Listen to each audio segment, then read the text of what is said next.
So with all this uncertainty, I know it'll be difficult to answer this next question, but what kind of outlook do you have for the economy in 2013? Well, I think, certainly I could paint an environment where GDP would be higher next year, certainly given some strengths. I think, unfortunately, reality is that the likelihood of us having a downturn early next year continues to increase as we have a lack of action on the fiscal cliff or the sequestration front. I'm right now saying that GDP will grow around 2% this year and 2% next year, but I think that those numbers are extremely flexible at this point, depending on what happens in terms of policy. There are some strengths in the economy. Motor vehicle sales continue to be strong. Housing continues to gradually improve. The consumer continues to spend. The exports continue to rise. So there are some strengths, and yet these headwinds that are facing us, I think, have the potential of actually knocking us into an economic downturn, at least in the first quarter, potentially in the second quarter as well. Where do you think we have to be in order to actually consider ourselves recovered? Well, technically we've been in the recovery since 2009, although most Americans wouldn't know it. And this has been one of the weaker recoveries we've had, certainly in several decades. I think what we need to do is focus on the overall business environment, focus on strategies that will allow us to better compete on the global marketplace. Obviously, having the highest corporate tax rate in the world is not helpful, for instance. That's what we really need to be able to have a stronger recovery.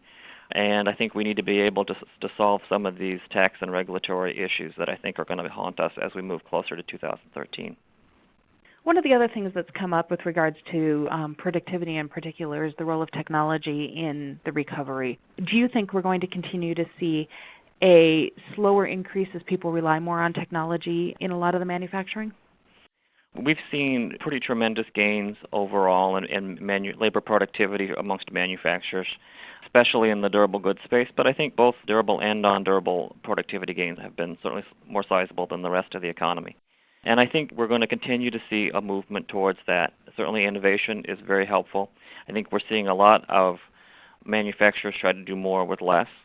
And I think, as a result of that, I think you've seen U.S. manufacturers become a lot more competitive globally.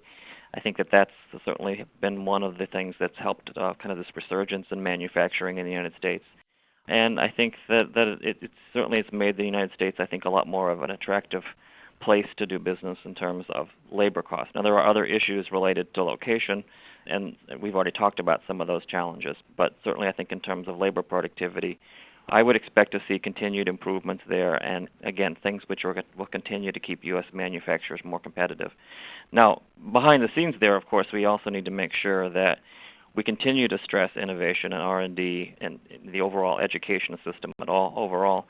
We continue to hear from manufacturers that many of them struggle to find qualified workers to work in their facilities. And this obviously is an indictment of the overall U.S.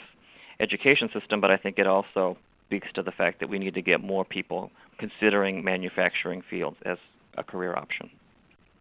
So going forward, what would you say is the number one thing that manufacturers and distributors should be paying attention to kind of get a gauge of where the economy is going?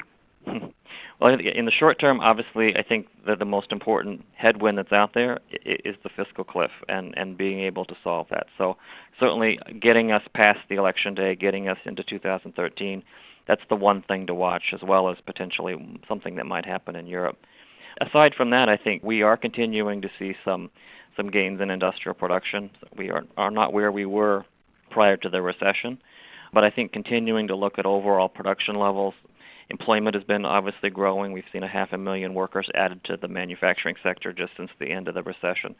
So, continuing to look at those very basic elements of production and employment, exports, I think are really going to be some of the indicators that I would look at to say, how healthy the U.S. manufacturing sector has been. We've certainly seen an outsized role for manufacturing since the end of the recession, and I would expect that to continue. But of course, those headwinds that I mentioned earlier, I think are still pretty significant. Well, it'll be interesting to see where things go over the next few months. Thank you so much for your time today, Chad. Thank you. Thanks for having me on.